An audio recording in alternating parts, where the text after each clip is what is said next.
Haïti chérie, ou t'es tellement belle, yo te relé au pelle des Antilles.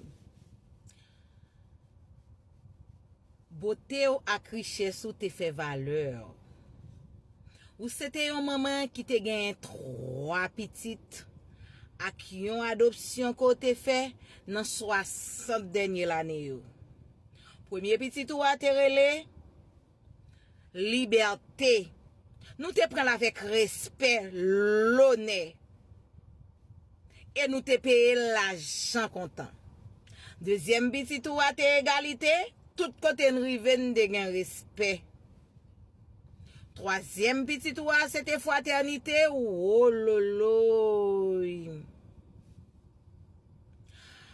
Café cap coulé le matin, chocolat cap bouilli, kay voisine nan taille banda devant prel néon, ti moun a royo pral l'école la, nous gen sécurité, l'amour, fraternité, oh my goodness. Hey! Dans 60 dernières années yo, tellement son maman bon cœur, ou al adopté yon dernier ti moun qui les politiciens. Oh oh, hey.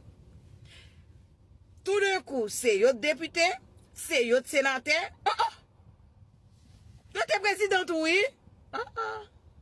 Président sous président. Yo touye président oui. Mais kounye ya.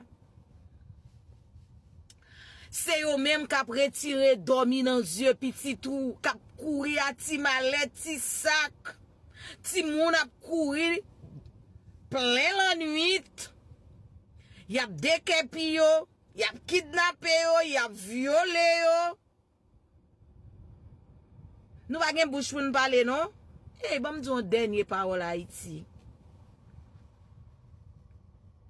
Comme nous te kon gen déjà, et 9 président nous gen 3 nan yo. Et volé yo oui. Mais jodi te kon gen yon président. Yo pa réglan rien pour pays ya. Mais jodi c'est 9 qui gen oui. Plus yon PM. Eh nad ti mari pas monter, ti mari pas descendre. Haïti, quel est la jou pour? M'ta men gen réponse à question ça.